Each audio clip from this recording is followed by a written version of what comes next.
Halo gengs, kembali lagi di channel di sepakbola.com. Kali ini, Mimin akan memberikan berita seputar sepak bola yang pastinya selalu bermanfaat untuk kalian semua. Yuk langsung masuk ke berita yang pertama. Tragedi Kanjuruhan ditanggapi oleh 6 klub Liga 1 secara resmi. Namun dari jumlah tersebut, hanya 2 klub yang membuat pernyataan tegas yaitu Persis Solo dan Persebaya Surabaya.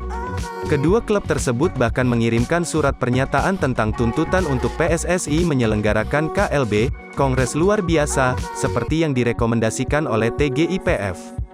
Kemudian dalam surat dari Persis Solo dan Persebaya Surabaya juga meminta rapat umum pemegang saham luar biasa diselenggarakan secepatnya untuk membahas kepastian liga. Arema FC dan Persija Jakarta juga melakukan hal yang sama, yaitu meminta reformasi tanpa menyinggung KLB. Beralih ke topik selanjutnya. Sebastian Haller kembali berlatih dengan mantan klubnya Ajax pada hari Selasa, tanggal 25 Oktober tahun 2022, saat ia melanjutkan pemulihan dari tumor testis.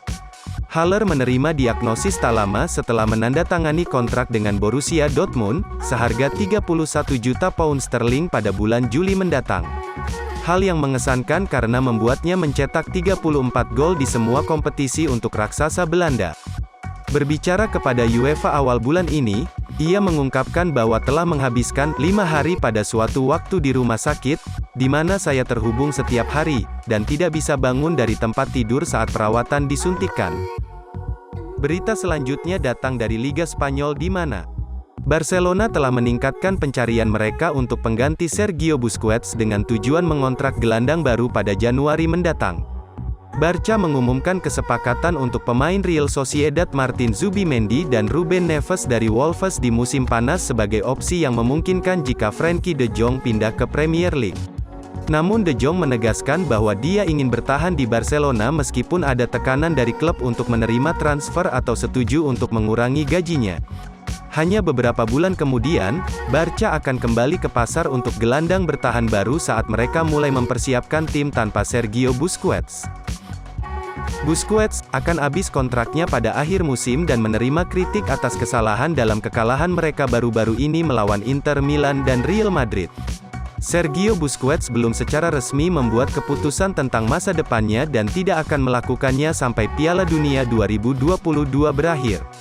Namun, sumber yang sama memperkirakan dia akan meninggalkan Camp Nou setelah 18 tahun di klub musim panas mendatang, meninggalkan celah besar untuk posisi di depan 4 bek.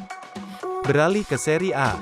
Presiden Juventus Andrea Agnelli, Wakil Presiden Juventus Pavel Nedved dan CEO Juventus Maurizio Arrivabene, termasuk di antara 15 orang yang bisa menghadapi persidangan atas tuduhan pemalsuan akuntansi dan penyimpangan dalam transfer pemain, menyusul pemberitahuan dari kantor kejaksaan di Turin.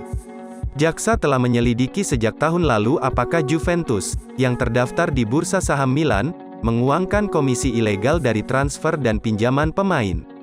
Kasus ini juga mengeksplorasi apakah investor disesatkan dengan faktur yang dikeluarkan untuk transaksi yang tidak ada, untuk menunjukkan pendapatan yang pada gilirannya dapat dianggap sebagai akuntansi palsu.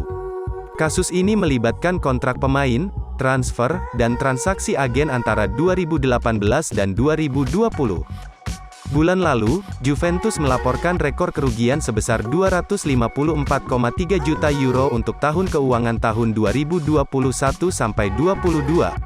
Itu adalah tahun kelima berturut-turut Juventus melaporkan kerugian, dan itu 44,4 juta euro lebih banyak daripada tahun 2020-21.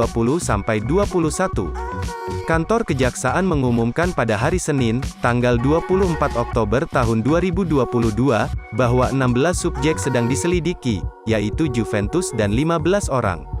Permintaan tahanan rumah untuk Agnelli ditolak oleh hakim pendahuluan.